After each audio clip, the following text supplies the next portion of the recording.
The Game Awards season is upon us, and you know what that means.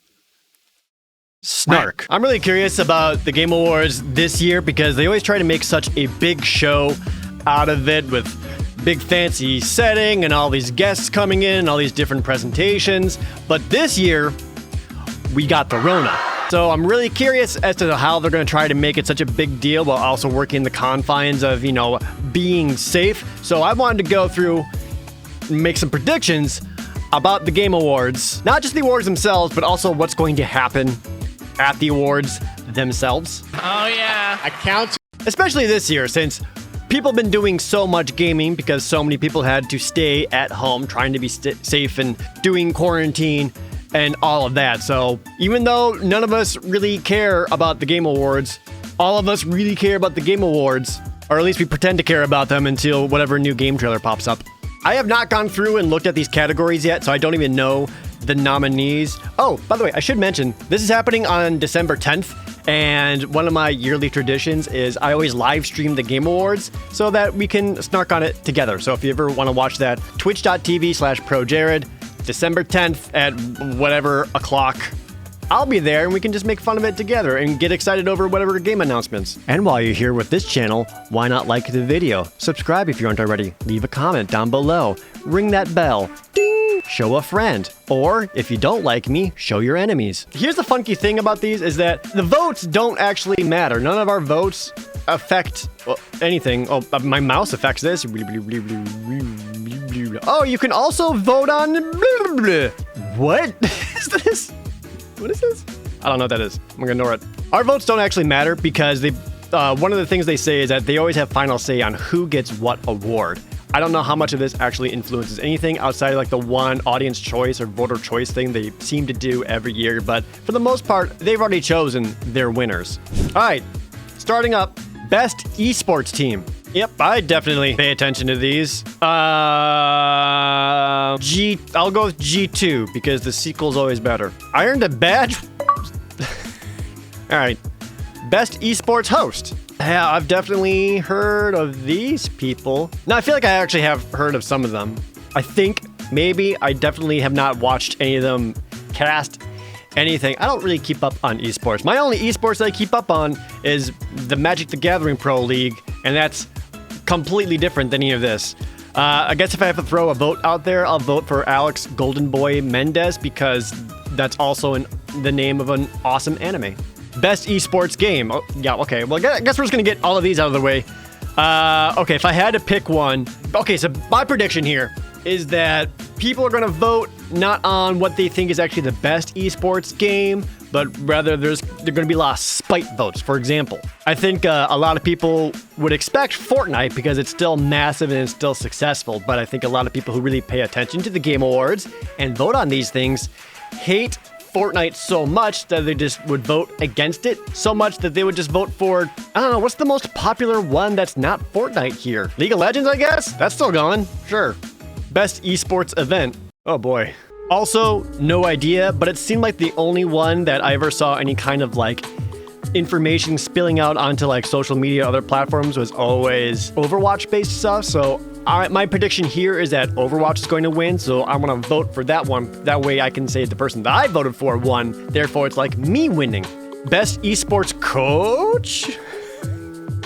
That guy, because he kind of looks like a teddy bear. Best esports athlete. Okay, so we gone from the whole team, just a single individual. And I don't know, man. I'm gonna go with Hio Showmaker Sue because he looks like the only person who's actually kind of having a good time actively playing a game right now. Everyone else, like the American dudes, are definitely like, look how cool I am. Weren't I a badass? Look at my photos. Or at least these guys are like, no, we're just playing the game here. We're here to do our job. What? Oh, surprise category. Didn't expect to see this. Best Bluetooth earbuds. And the award goes to the Raycon Everyday E25 earbuds. Raycon makes high-quality Bluetooth earbuds with incredible sound. I've been using my Everyday E25 earbuds all year, so suffice to say, I've been more than satisfied with them. With the holidays coming up, they make for a perfect gift because anybody can use them anywhere, whether it's at home or at work which for a lot of us is also at home, or for your routine walk or jog or mile run or other things that I definitely do and definitely keep in shape with. Or imagine this, you're sitting at your computer watching the Game Awards and realize, oh my God, I don't want to listen to whatever live performance they're trying to force into this. Easy fix, you just pop some Raycons in and boom.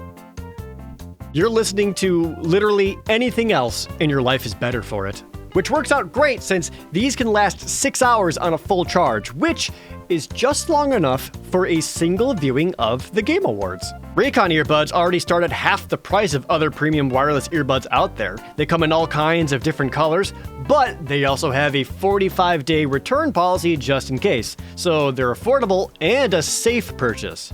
But you want more, I hear you. Then check this. Go to buyraycon.com/ProJared and get 20% off your order. What? 20%? That's right. This deal is available only right now. All the more reason that you need to click the link in the description below or just type in buyraycon.com/ProJared. Either way, go there right now and you can save 20% before it's too late.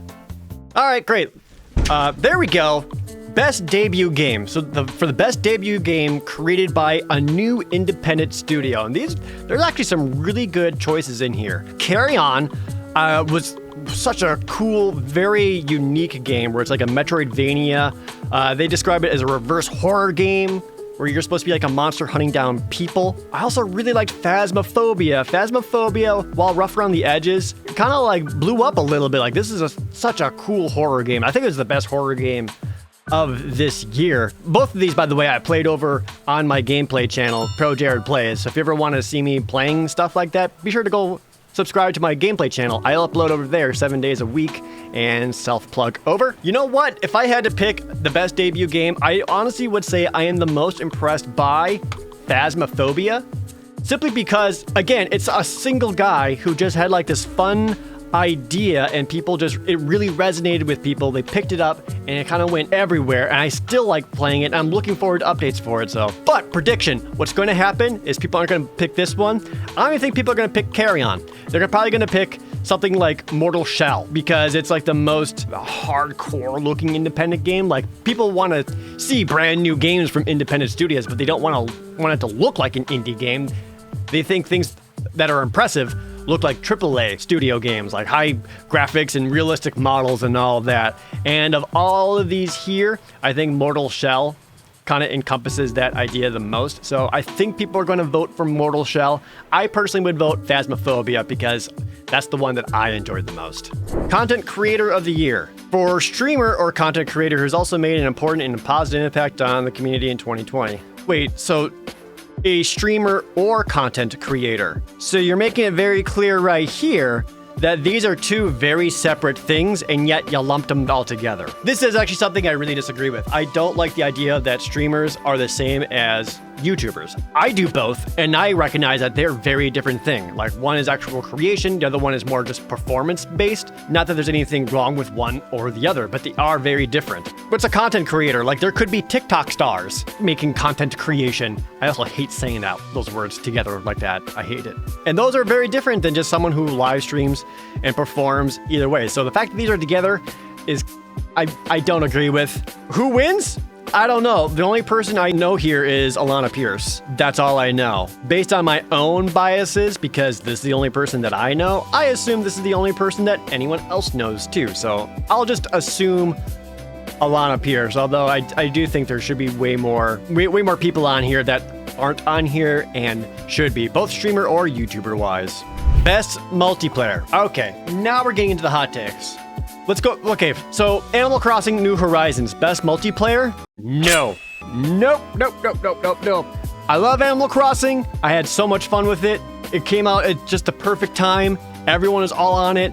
But have you actually played it multiplayer? Because it's a kind of a miserable experience. Everyone stops and wait for one person to fly in, and then you gotta wait for another person to fly in, and then another person flies in, but then oops, someone disconnected, then everything shuts down, and everything you just did is now completely lost. Animal Crossing's actual multiplayer experience is kind of miserable. No, not Animal Crossing.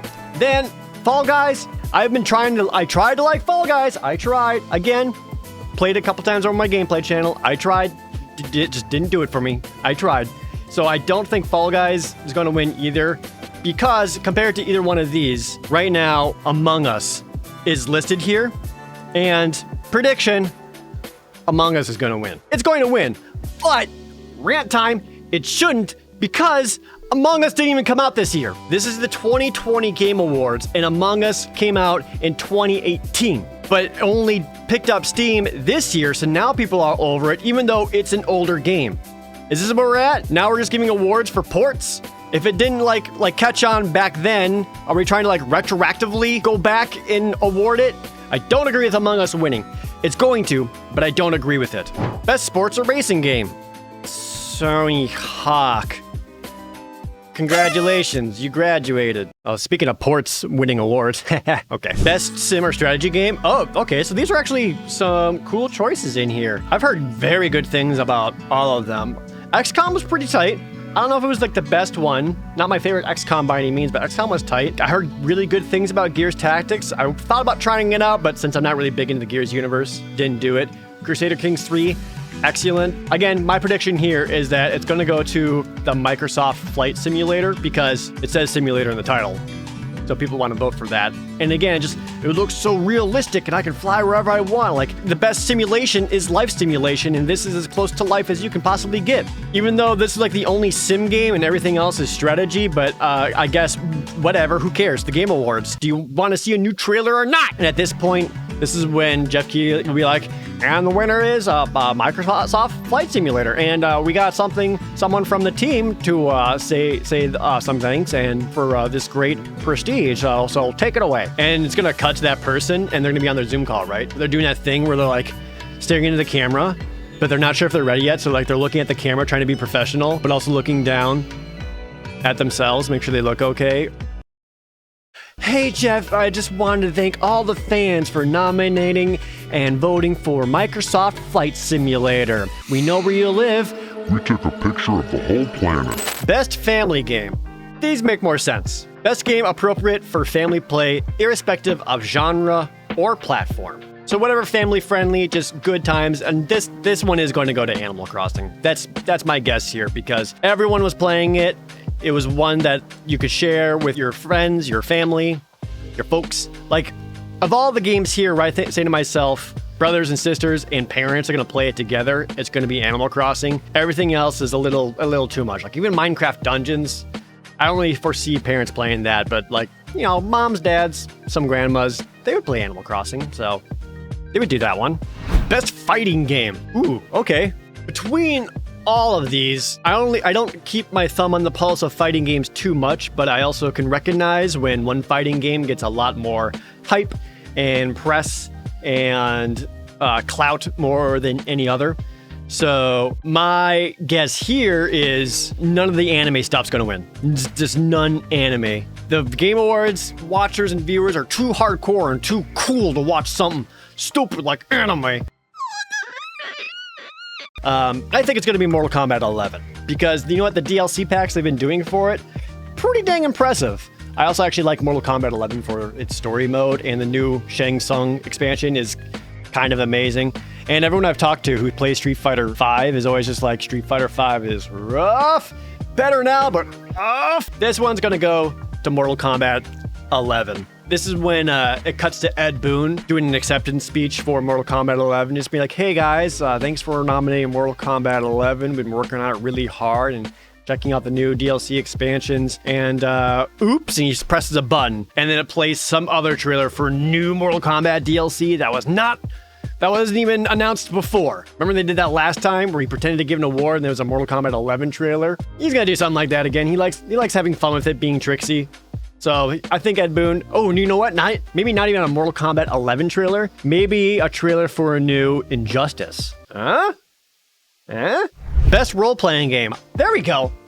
Now we're actually getting into stuff I know about. Good nominations. These are all really good nominations. Only one that I disagree with, Persona 5 Royal. Persona 5 shouldn't be on here. Look, I know, but It's more or less like a sort of re-release of Persona 5, and Persona 5 was already amazing and already won kinds of awards. Kind of like Among Us syndrome here, where it's like, it's kind of an older game, maybe threw in a couple extra things, but Persona 5 is amazing. I do think it's probably the best game out of all the ones displayed here, but this one shouldn't win. I also don't think it's going to win. I love that they did nominate stuff like Wasteland 3, because Wasteland 3 is very, very cool. Also, I like that Yakuza got to show up. Genshin Impact, sure, gotta have the anime in there, but let's be real. The winner for best role-playing game is going to go to the Final Fantasy VII Remake. Couple of reasons, just the decades of hype built around it, the name brand recognition, and because, quite frankly, the game delivered. So Final Fantasy VII is going to win here, which could tie into them doing a trailer just teasing the next part of the Final Fantasy VII Remake series. Maybe not like a full-on release date or saying it's coming 2021 or anything like that, because I don't think it's going to make it that far. I would say either an additional tease for Final Fantasy VII Part 2 or some new trailer stuff for Final Fantasy 16. Huh? Best action adventure. Any game combining combat with traversal and puzzle solving. That's like every game. All right, another prediction time. I think The Last of Us Part 2 is going to win, and it shouldn't. Look, for as much as I liked Last of Us 2 just fine, because it had really good stuff going for it, like the presentation was amazing, the acting, the sound, the cinematography, the directing, oh my god, all that was astoundingly good. And it was all marred by gameplay still stuck in 2013. So I don't think Last of Us 2 should win, but I got a feeling it's going to, because it has Last of Us attached to the name, and again, that resonates with a lot of people. And I think the emotional impact of the game is going to make people think that was also like the best game out of it, when it really wasn't. It should go to Ghost of Tsushima. So that's my vote. Maybe that was it. Maybe surprise upset. Last of Us doesn't win, because it also made enough people angry on the internet that maybe Ghost of Tsushima will win instead. So I'm pulling for Ghost of Tsushima. We'll see if that ends up being the case, though. Best action. Any game that's primarily focused on combat. Oh, wow. Okay, again, these are all awesome choices. I love that Streets of Rage 4 got some recognition here, because Streets of Rage 4 was pretty tight. Also, Neo 2, very cool. Half-Life Alyx is also a great choice. Get some VR stuff in there. You know what? I think this is going to come down to between either Doom Eternal or Hades. Both are incredible, but if you're gonna vote for a game and want to see a winner of an action game, it's hard to top Doom. It's gonna be Doom. I loved the Doom reboot so much, and I went to Doom Eternal being like, maybe it'll be just as good, but there's no way it can like outdo it. And then I played Doom Eternal, and you know what? It outdid it. The action Doom Eternal is so good. And like when I think of action, like that's the kind of stuff I'm thinking about, where you're constantly running around using like the hook shotgun and zooming around and swinging off of stuff and just constantly punching in heads and shooting stuff. Like, that's some action. I think Hades is a little too more in the hack and slash RPG side, but when you think of pure action, it's going to be Doom. Doom's going to win this one, although all of these were great nominations. Innovation and accessibility. Oh, this is great. So this is actually talking about what game had options in there that makes it easier for anyone to play. And they all did some cool stuff in there. Like an example, Grounded had an option in there where if you're afraid of spiders or have arachnophobia, you can like turn down the spookiness of spiders until they're just like colorful fun balls that you fight, instead of it being like a terrifying realistic spider. Stuff like that. And of all these games, the one that I saw that actually had the like honestly incredible accessibility options, I didn't even need any of them or want any of them or had to use any of them, but I was still like, dang, this is impressive. I'm really glad they did this. It was honestly Last of Us. Last of Us 2 did an awesome job with accessibility when it comes to making the game easy to play, making it easy to understand visually and understand audibly. Like a lot of the audio options in there are also super good. So I think Last of Us 2 had the best options in there, and it does deserve recognition for that. My guess, though, is this is going to be one of those awards that they don't actually like show off the awards ceremony. This is going to be one of those things where they'll show off like whatever trailer, and then it'll come back to Geoff Keighley at home in Zoom wearing his half business suit. He's going to be holding onto 2 different phones, texting 2 different people, and just go, all right, there you go. Looks like Last of Us 2 also won innovation and accessibility. All right, let's move on to the musical guest that was pre-recorded, and here you go. Best VR game. I think this is a no-brainer here. Again, some cool ones. Like Star Wars Squadrons, as a game on its own, was like pretty good. It was all right. The VR mode does help it a lot. But when I think of VR games, I think of ones that really use that platform and the technology to its greatest and does some like really impressive stuff with it. And the only one out of all of these that did that was Half-Life Alyx. Like damn, Half-Life Alyx, so cool. Also because it's also a new Half-Life game in how many decades? It kind of goes back to name recognition again, but Half-Life Alyx is going to win this one. Best community support. A game for outstanding community support, transparency, and responsiveness, inclusive of social media activity and game updates and patches. So which game had the best Twitter account? This is another tough one because I feel like unless you really pay attention to every single one of these, you're not going to know for sure. Of all these, I think Valorant has gotten the least support, buzz, transparency behind it. Again, from the outside looking in, I don't play it myself, but I see a lot of people who do, and they're constantly talking about it, and the fact that they're talking about it, especially in the way that the devs have been talking about the game, says to me that the one's been getting the best community support has been Destiny 2. They've just been doing something about trials, something about seals. Like, sure, a lot of these games are still getting free updates. I don't think that's the same as community support. And I think Destiny 2 has been actually supporting the community. Best mobile game. It's back! How many people are actually playing Among Us on mobile? Do people even know that Among Us started as a mobile game and then got ported over to Steam? I love that there's crossplay functionality with that. That's cool. But again, it's a 2018 game. And you know what?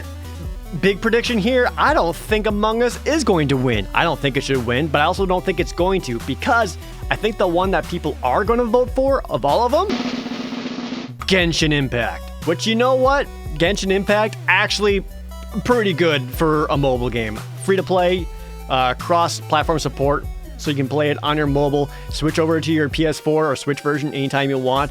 I actually think this one does the best job. I've heard good things about Legends of Runeterra as well. I personally play Magic the Gathering too much, and I'm too hard into that to also try Legends of Runeterra. I've heard good things about it. And then it's gonna go over to someone accepting the award for Genshin Impact, and it's gonna be one of those, this will be an actual live Zoom call. It's actually live, but they're gonna be muted and not realize it. So as soon as it crossfades over to them and they got a big old smile on their face and they get the green light to go, they're just gonna right away just be like,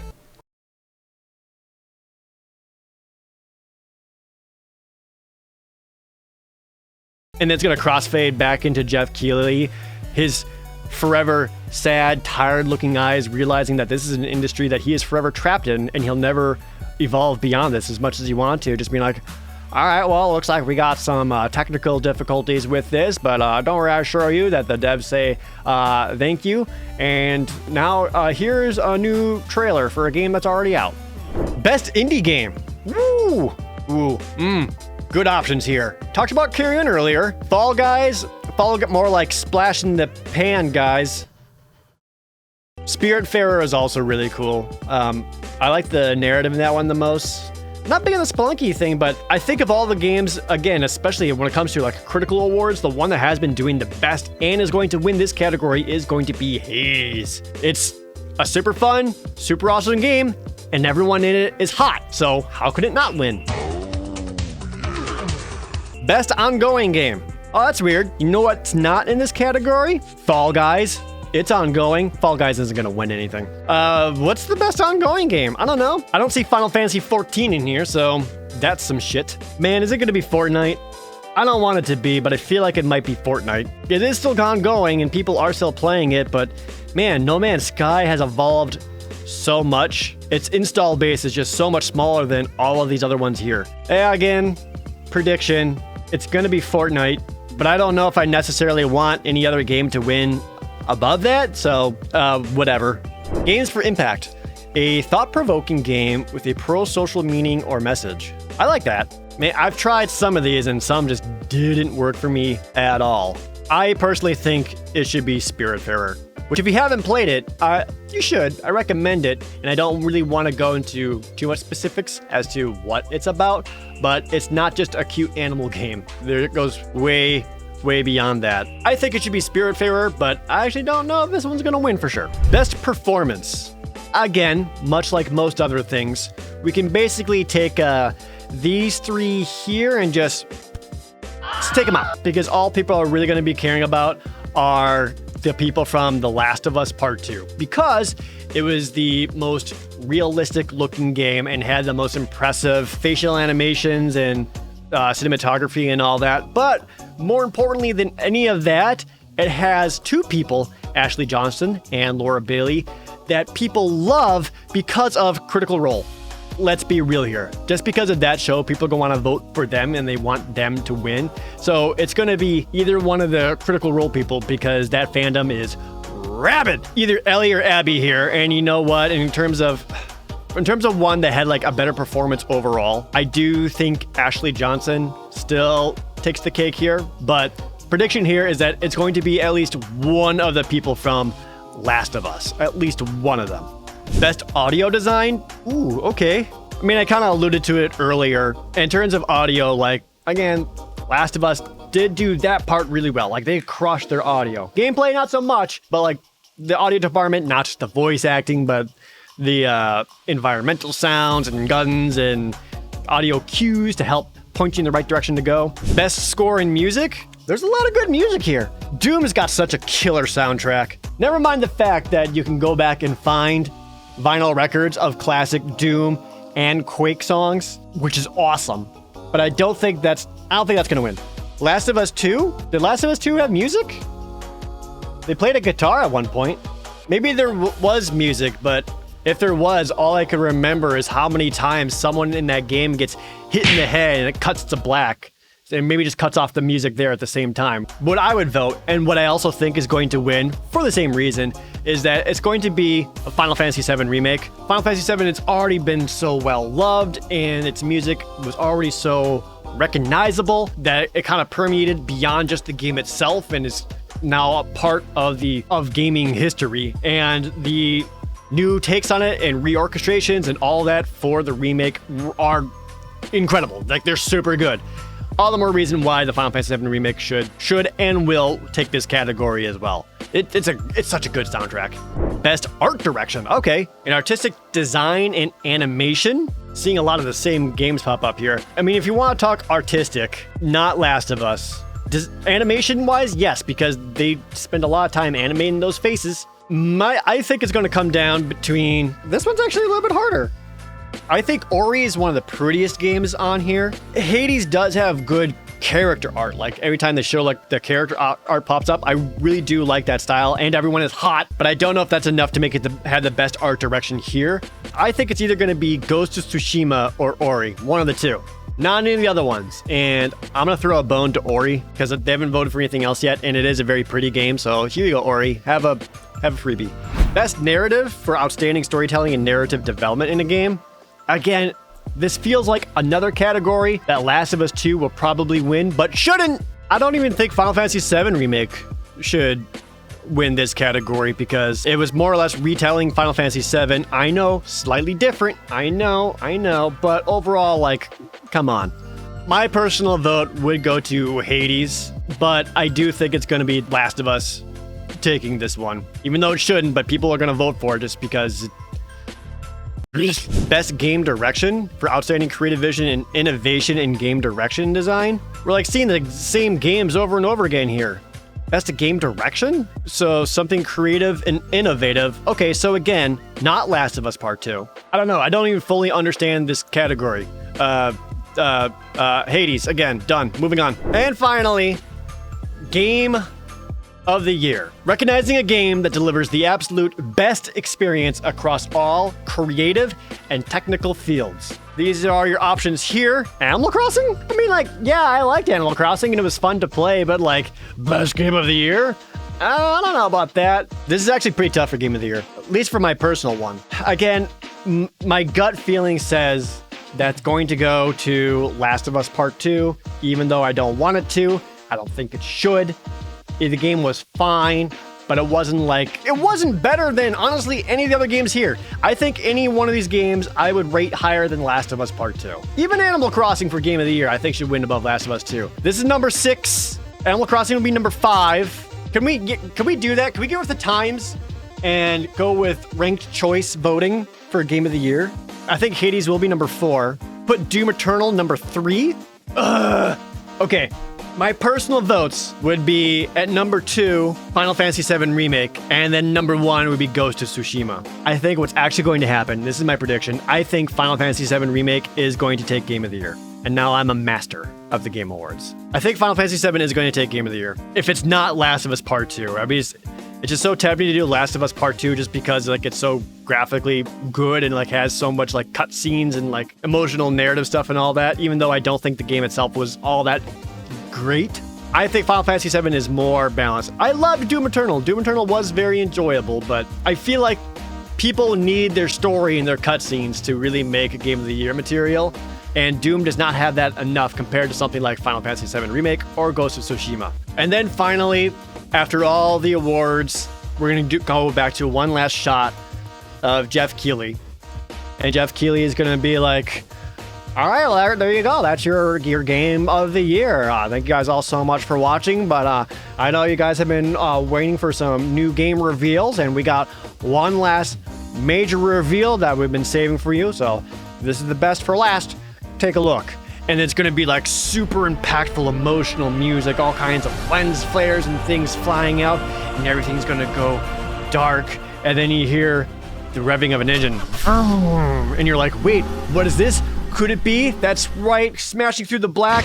It's gonna be Mario Kart. New Mario Kart? No, it's just Mario Kart, the mobile version, but it's gonna be a big old thing on there that says, Cranky Kong, now playable in Mario Kart. There you go, everyone. Those are my predictions for the Game Awards 2020. Any of these that you agree with or disagree with? There's a couple of games on here that I have not played, so if there's anything that you think I should, definitely let me know. And again, reminder, if you want to go watch them live with me and roast them live with me, please do so. Twitch.tv/ProJared on December 10th at whatever o'clock. I'm not even sure. For whatever, like the 3 hours it's going to last. We'll always hang out and make fun of them together. So hopefully I'll see you then. But you know what? Thanks to you guys for watching this video too. And I will see you on December 10th.